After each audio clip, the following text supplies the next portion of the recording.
Hello les amis, j'espère que vous allez bien, je suis trop contente de vous retrouver aujourd'hui pour une nouvelle vidéo. Dans la vidéo du jour, on va discuter des produits milieu et haut de gamme qui, selon moi, sont un bon investissement, ou du moins dans lesquels je pense que vous ne regretterez pas d'avoir investi. Par exemple, vous avez peut-être en ce moment envie de vous faire plaisir avec un produit milieu ou haut de gamme et vous êtes à la recherche de lequel serait le meilleur investissement. Ou bien, je sais pas, peut-être que vous êtes une fan inconditionnelle du drugstore mais que vous avez envie de commencer à tremper un petit peu du bout des pieds dans le milieu de gamme et haut de gamme et que vous êtes à la recherche de recommandations pour commencer à vous constituer un petit starter kit. Avant de commencer, pensez bien à faire tous les trucs YouTube et on va attaquer tout de suite, on va faire ça par catégorie. Vous connaissez mon côté un petit peu maniaque. Pour le teint, en termes de fond de teint, le premier que je vous recommanderais, c'est le nouveau de chez Makeup Forever, le HD Skin. Celui-ci a détrôné tous mes autres fonds de teint que je pouvais adorer, c'est un sans faute.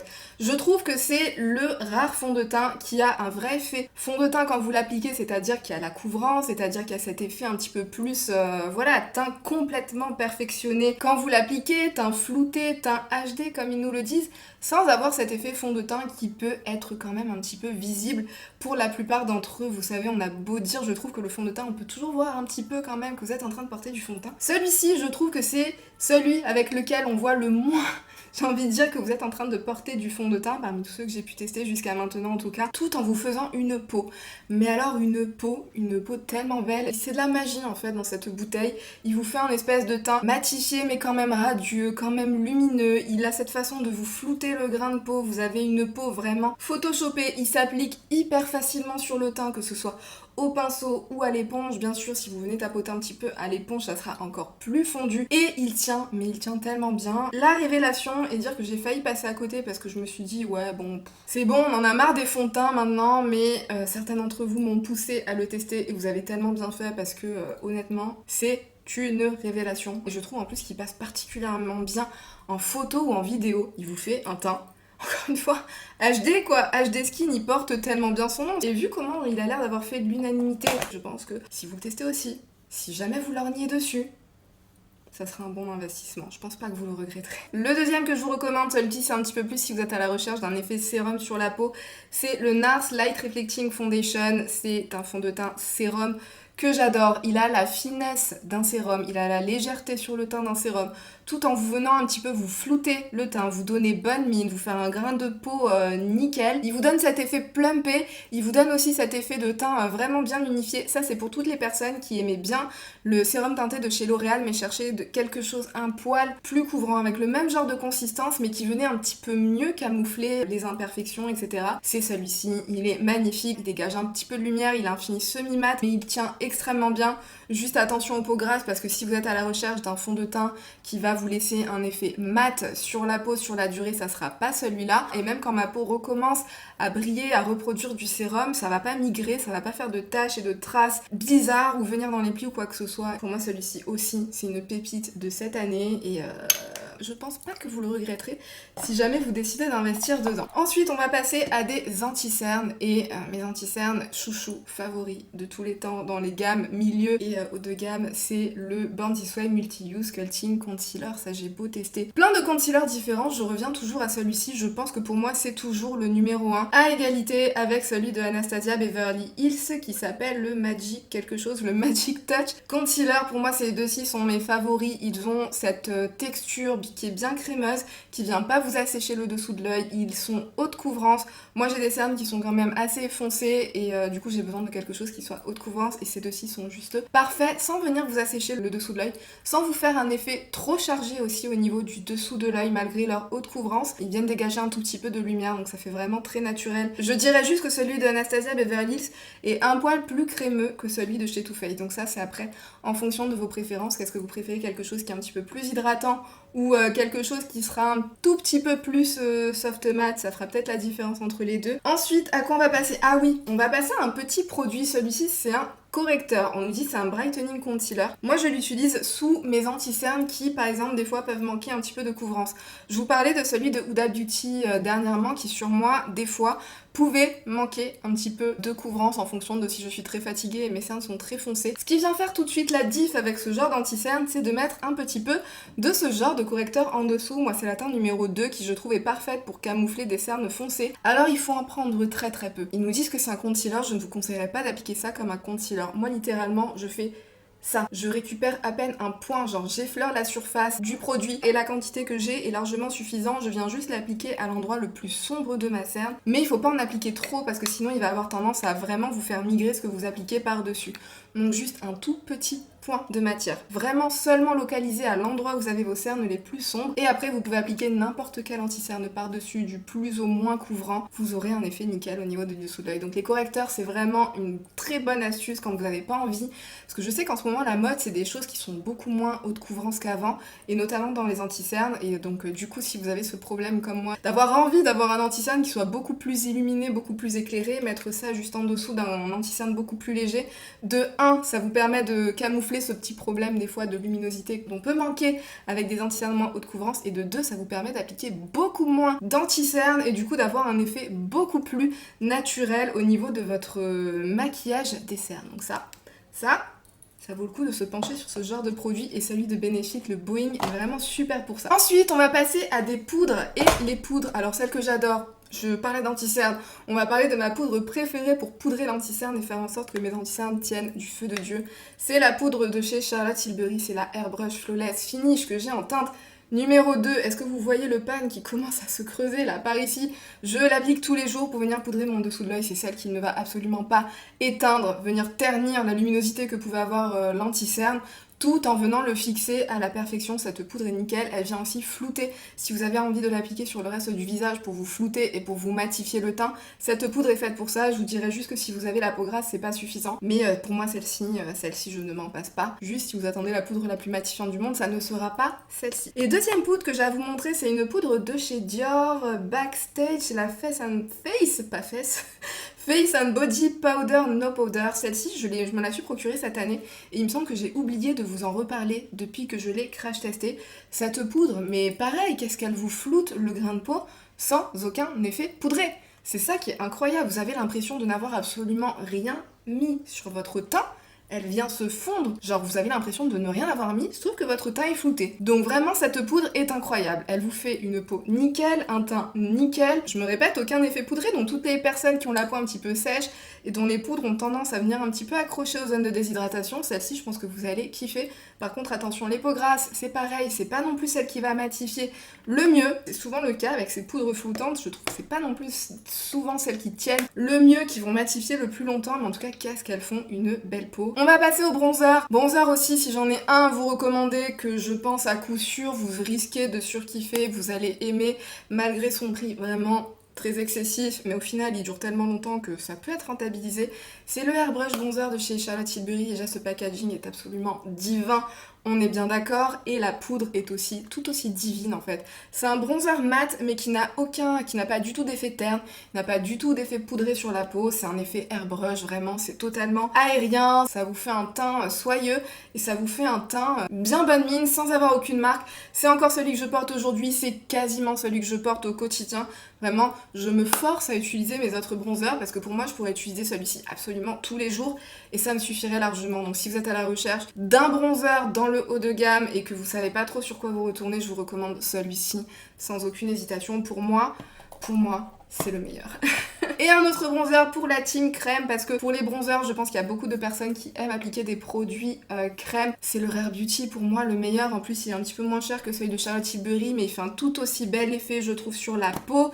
Il est tellement facile d'utilisation, c'est-à-dire que vous pouvez l'appliquer par-dessus votre teint poudré, non poudré, vous pouvez faire absolument ce que vous voulez avec et ça s'estompera tellement facilement, mais alors tellement facilement. Il a une texture qui est presque...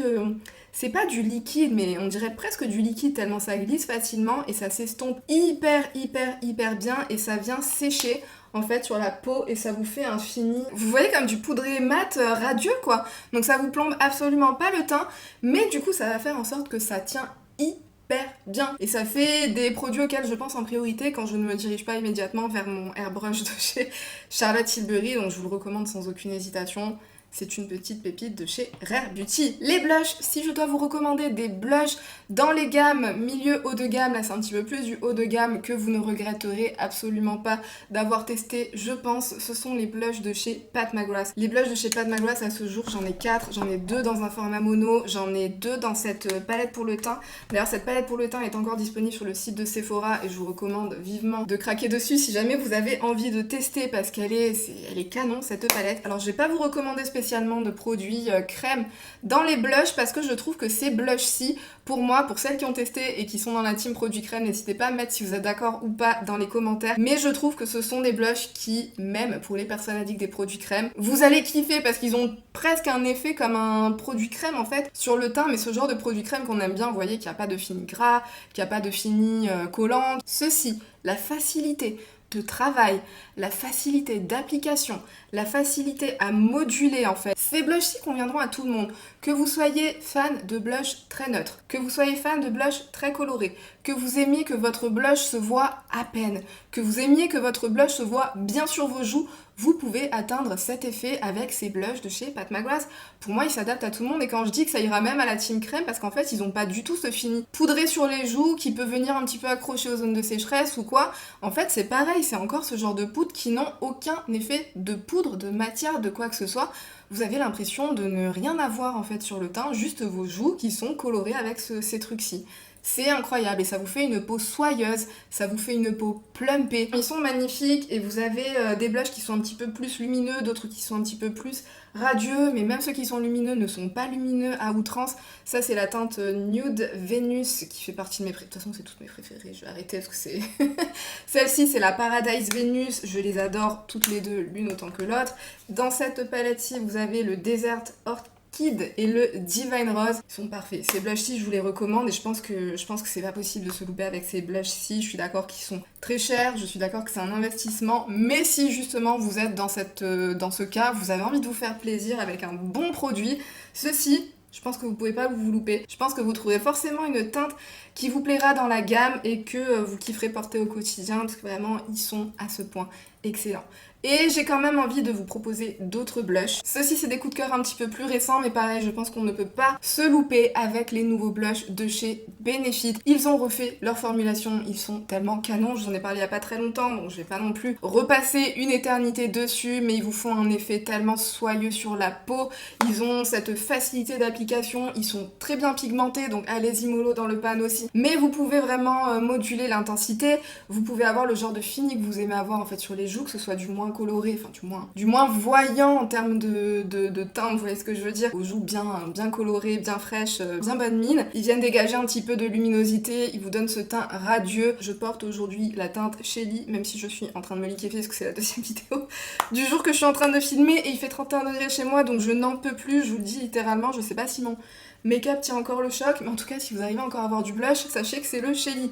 Bref, et cette gamme-ci aussi j'ai envie de vous en parler parce que non seulement la formulation est excellente, mais je trouve aussi qu'ils ont fait un super effort en termes de teintes qu'ils nous proposent. C'est des teintes qui sont originales, je trouve que c'est pas forcément les teintes qu'on retrouve partout ailleurs et pour cet effort fait pour avoir des belles formulations ainsi que des belles teintes qui changent pour des blushs, pour moi je pense que vous pouvez aussi vous laisser tenter si jamais ça vous dit. Et vous ne serez pas déçus. Pour les lèvres, si jamais vous avez envie de tester un produit crayon pour les lèvres qui soit dans du haut de gamme, je vous recommande ceux de chez Natasha Denona, vous pouvez pas vous planter avec. Si vous avez envie de tester le crayon le plus crémeux et le plus pigmenté et qui glisse tout seul et avec lequel en un seul trait vous avez déjà le trait parfait, c'est ceux de chez Natasha Denona. J'étais la première à me dire, je vois pas pourquoi les crayons de Natasha Denona sont aussi chers, qu'est-ce qu'ils peuvent avoir de plus, sachant qu'on a déjà d'excellents crayons pour les lèvres dans le drugstore. Si vous avez envie de vous faire plaisir avec une formulation encore plus nec plus ultra, la formulation Natasha Denona, je ne peux pas lui enlever que ils ont un truc en plus, ils ont ce crémeux, cette facilité d'application, ça glisse tout seul et c'est pigmenté d'un seul coup, vous n'avez pas besoin d'y revenir à 2 fois. Ceci, vraiment sans aucune hésitation, j'étais la première choquée quand je les ai testés. ceci. Dans les rouges à lèvres, je vous recommande bien sûr ceux de chez Natasha Denona. Vous avez deux formulations différentes. Vous avez ceux qui ont un espèce de fini soft mat sur les lèvres et vous avez ceux qui ont un espèce de fini soft lumineux sur les lèvres. C'est-à-dire que ceux-ci ne sont pas trop mat et ceux-ci ne sont pas trop lumineux. Qu'est-ce qu'ils sont confortables, qu'est-ce qu'ils sont agréables. C'est des doudous en fait sur vos lèvres. Vous ne les sentez absolument pas. Ce que je trouve assez incroyable dans la formulation de Natasha Denona, ça n'assèche absolument pas, ça tient très bien, c'est très joli sur les lèvres. Je pense pas que vous serez déçus si jamais vous testez une de ces gammes et si jamais vous trouvez une couleur qui vous plaît dans la gamme de Natasha Denona. D'autres excellents rouges à lèvres que j'ai à vous montrer, bah forcément c'est ceux de chez Charlotte Tilbury. Là je vous en ai sorti deux, il me semblait que j'en avais sorti un troisième, il est où? Je vous avais sorti mes teintes préférées. Charlotte Tilbury aussi c'est une marque qui est très chère mais c'est très... voilà. Quand vous avez ce genre de packaging-ci, ceux-ci ce sont les Hot Lips, je crois. Ouais, c'est ça, c'est la gamme Hot Lips. Ça arrive dans ce genre de petit packaging que moi, il est hors de question que je les jette. Et ensuite, vous avez le packaging du rouge à lèvres en lui-même qui est juste divin. Ça, c'est la teinte Angel Alessandra. J'adore cette teinte, c'est un joli nude orangé qui a pile poil ce qu'il faut de nude, de orangé et de caramélisé à l'intérieur. Après ça c'est pour mes goûts personnels, hein. Faites en fonction de ce que vous aimez vous. En fait ce que j'aime chez Charlotte Tilbury, c'est déjà la formulation est très confortable sur les lèvres, mais aussi je trouve que c'est la reine du sous-ton dans les rouges à lèvres. Autant par exemple je vais vous dire que Anastasia Beverly Hills ou Natasha Denona c'est les reines des sous-tons dans les fards à paupières. Je trouve que Charlotte Tilbury c'est la reine du sous-ton dans les rouges à lèvres. Elle sait choisir ses couleurs, ses nuances et ses sous-tons comme personne. Je pense que dans les rouges à lèvres Charlotte Tilbury, vous trouverez forcément une teinte qui vous plaît, vous trouvez forcément un sous-ton qui vous ira. Et même des fois, pour des teintes où vous avez un petit peu plus de doutes, je trouve que leur formulation, c'est comme s'ils avaient un tout petit poil de transparence à l'intérieur qui va faire que quand vous les appliquez, vous avez cette couleur qui vient se marier parfaitement avec la couleur naturelle de vos lèvres. Et du coup, peu importe le nude, par exemple, je pense souvent au nude parce qu'il y a souvent des nudes qui viennent complètement nous éteindre le teint. Avec ceux de Charlotte Tilbury, je trouve que ça fait jamais ça, même avec les teintes les plus claires. Voilà, c'était beaucoup trop long, mais juste pour vous expliquer en quoi je trouve que les rouges à lèvres Charlotte Tilbury valent vraiment le coup, c'est par rapport aux sous-tons qu'elle propose. Ils sont vraiment incroyables dans une formulation qui est très confortable sur les lèvres. Par contre, attention, faut pas avoir peur de réappliquer souvent son rouge à lèvres dans la journée, parce qu'en termes de tenue, c'est peut-être pas ceux qui tiennent le mieux de tout ce que je vais vous montrer, mais ils sont tellement beaux. Franchement, sortir ça de son sac et se refaire sa petite retouche sur les lèvres, moi ça me dérange absolument pas. Ça c'est la teinte Nude Romance, je vous la montre aussi, c'est l'une de mes teintes préférées chez Charlotte Tilbury que je porte hyper régulièrement, un nude que je porte hyper régulièrement et je vais quand même aller vous retrouver le troisième parce que je ne sais pas, ah il est là-bas. Ça y est, je l'ai retrouvé. Le troisième, c'est le Catwalking. Alors celui-ci, il est dans le packaging classique chez Charlotte Tilbury, mais n'empêche vraiment très luxurieux, très classe. Et la teinte Catwalking, voilà, c'est un petit peu dans le même délire que la Nude Romance, sauf que celui-ci est en version Matte Révolution. Vous avez deux gammes chez Charlotte Tilbury, vous avez des Matte Révolution qui ne sont pas des mattes qui viennent vous éteindre totalement les lèvres et vous assécher les lèvres, pas du tout. Et vous avez la formule Kissing, il me semble que celle-ci est un petit peu plus lumineuse sur les lèvres. Je les adore, j'adore mes rouges à lèvres Charlotte Tilbury et d'autres rouges à lèvres que j'adore. Donc je suis obligée de vous parler si jamais vous avez envie de vous faire un plaisir ultime en termes de rouge à lèvres, c'est les rouges à lèvres de chez Lisa Eldridge. C'est des velvet, donc ils ont un effet velours en fait sur les lèvres. C'est du mat velours mais qui n'assèche absolument pas. Celui-ci c'est la teinte Cinnabar, il n'assèche absolument pas les lèvres. Ils vous font des belles lèvres bien rebondies mais avec cet effet poudré sur les lèvres, cet effet velours, du plus bel effet. Et pareil, je trouve qu'aussi Lisa Eldridge c'est aussi une reine du sous-ton dans ses rouges à lèvres. Les sous-tons sont divins et j'ai l'impression que peu importe la teinte que vous décidez, ça vous ira parce que je sais pas, il y a quelque chose à l'intérieur qui fait que ça se marie hyper bien avec la plupart des carnations. Ça c'est la teinte Faune que je viens de vous montrer. Par exemple cette teinte Faune c'est un rose un petit peu plus froid, presque rose mauve froid. J'avais très peur que ça ne m'aille pas parce que c'est le genre de teinte qui ne me vont pas. La plupart du temps, et celle de Lisa Eldridge je l'adore, je le porte extrêmement souvent, il est magnifique. Celui-ci c'est le Affaire aussi que j'adore, je vous les montre vite fait, je vous fais pas de swatch parce que voilà après c'est en fonction de vos goûts à vous bien sûr, mais juste si ça peut vous donner une idée. Et celui-ci c'est le Intrigue aussi, l'un de mes neutres préférés de toute ma collection. Et ceci je vous les recommande chaudement, je ne pense pas que vous pouvez être déçus si jamais vous avez envie de craquer dessus. Dernière gamme dont j'ai envie de vous parler, c'est des rouges à lèvres de chez MAC. C'est un petit peu sous-côté les rouges à lèvres de chez MAC, mais moi c'est des rouges à lèvres que j'adore. Je vais vous montrer des teintes. En plus, ça c'est des teintes, à chaque fois que je les porte en vidéo, à chaque fois vous me faites des compliments et vous me demandez ce que je porte sur mes lèvres. Eux c'est des vrais rouges à lèvres mat qui sont bien opaques, mais ils ont ce bel effet bien classe sur les lèvres. Je trouve pas qu'ils assèchent plus que ça et ils tiennent tellement bien. Alors celui-ci c'est le Kinda Sexy, c'est une teinte en neutre que je surkiffe. Celui-ci c'est le Honey Love. Celui-ci aussi, vous voyez, c'est ce genre de rouge à lèvres presque beige dont je pourrais avoir très peur avec mon genre de carnation. Et non, ça rend hyper bien avec un joli crayon un petit peu plus foncé, ça rend trop bien. Et il y en a un troisième que j'ai encore perdu. Je l'ai retrouvé, c'est le Marrakech, rouge, rouille, marronné, parfait pour l'automne. Celui-ci aussi fait son petit effet à chaque fois que je le porte, donc je vous recommande vivement ces rouges à lèvres aussi. Et des glosses, si j'avais des glosses à vous recommander, c'est les glosses de chez Fenty Beauty. Les glosses bombes, je ne pense pas que vous pourrez vous planter et vous pourrez être déçus avec ce genre de glosses. Ils vous font un effet de lèvres pulpeuses, mouillées, glossy à souhait, sans être collants. Ils sont très très confortables sur les lèvres et je pense que c'est les glosses les plus lumineux que j'ai pu tester. Je les adore. J'y reviens toujours, pour moi c'est mes préférés, j'en ai plein en format mini. En fin d'année ils font souvent des kits avec des formats mini et j'en profite à chaque fois parce que même les formats mini sont aussi grands que des full size d'autres marques, parce que vous avez genre 8 ml, un truc comme ça à l'intérieur. Moi mes couleurs préférées c'est le Fenty Glow, le Fussy, le Diamond Milk et celui-ci c'est le Sweet Mouth. On va passer à la catégorie des produits pour les yeux. Tout d'abord une base, je vous en reparle, j'en ai parlé plein de fois, mais si vous êtes à la recherche d'une bonne base qui va faire tenir vos fards à paupières à l'infini, c'est celle de chez Hourglass, c'est la Eye Veil Primer. Rien de plus à dire. Sans trop vous assécher la paupière, parce que le problème souvent avec les bases à paupières costauds, c'est qu'elles ont tendance à vous assécher les paupières, ce qui n'est absolument pas le cas de celle-ci. Voilà. Mascara. Alors je vous ai parlé très récemment du MAC Stack que j'aime toujours autant. Bien sûr, j'en ai parlé il y a même pas, je sais pas, une ou deux vidéos de ça, donc je vais pas m'éterniser dessus. Mais je trouve que ça fait partie des mascaras qui me donnent le meilleur effet sur mes cils le plus rapidement, avec le moins coup de brosse, le moins de passage. Deuxième que je vous recommande aussi, c'est toujours celui de Rare Beauty. Je l'adore, je le trouve incroyable. C'est aussi l'un des mascaras avec lequel j'obtiens le meilleur effet sur mes cils, avec peu de passage.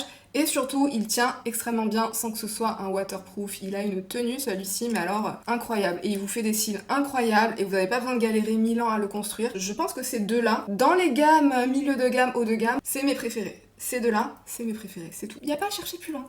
Et on va parler de palettes de fard à paupières, bien évidemment, qui selon moi sont un excellent investissement.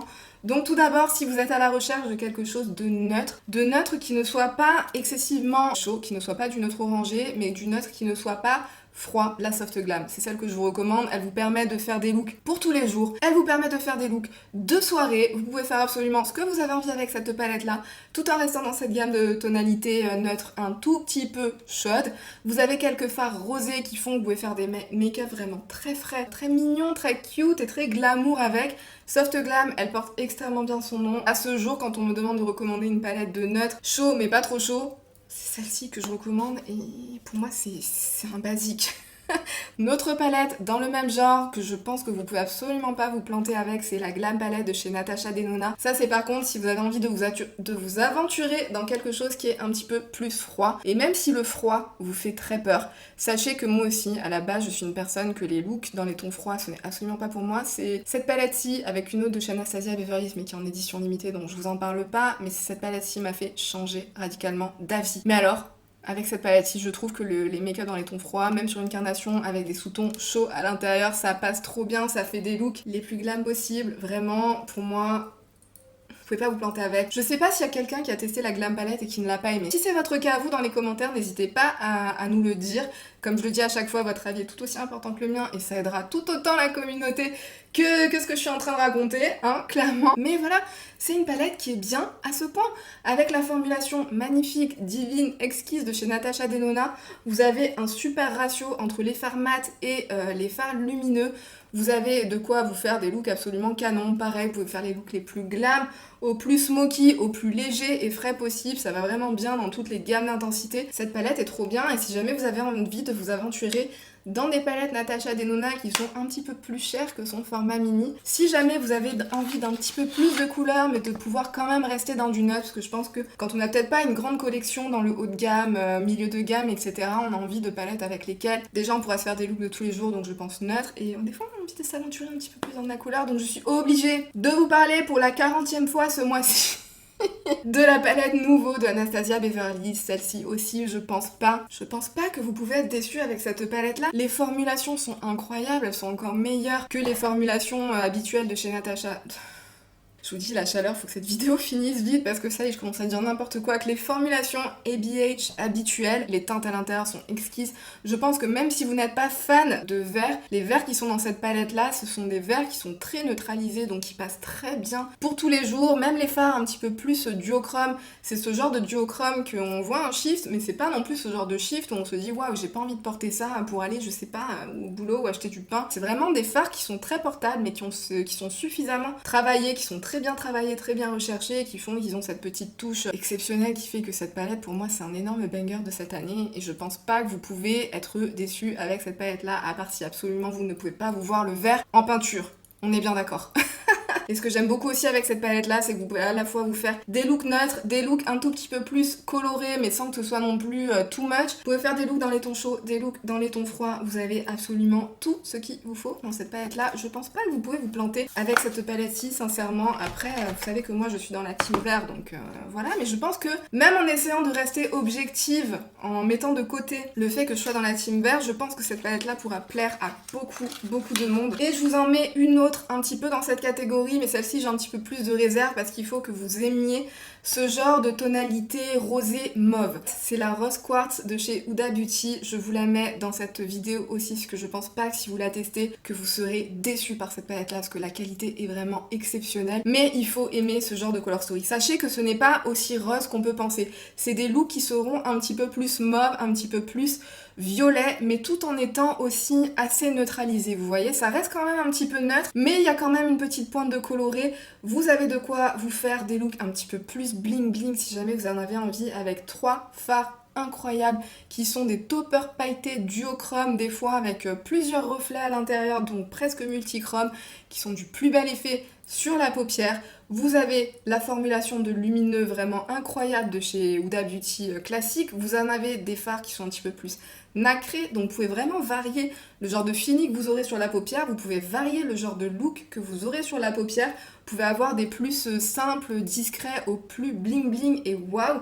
Et vous pouvez avoir des looks un petit peu plus neutres et un petit peu plus intenses au niveau du violet. Voilà, si vous aimez ce genre de teinte, je pense pas que vous pouvez vous planter non plus avec la Rose Quartz de chez Huda Beauty. Dans les commentaires, n'hésitez pas à venir étoffer cette petite sélection. N'hésitez pas à nous dire si jamais j'ai oublié des produits qui seront des bangers à coup sûr, peu importe qui a envie de les tester. N'hésitez pas à me dire ce que vous pensez de cette petite sélection aussi. J'espère que ça vous aura plu. Avant de partir, pensez bien à faire tous les trucs YouTube. Et sur ce, moi je vous fais tout plein de bisous et je vous dis à bientôt dans une prochaine vidéo. Bye!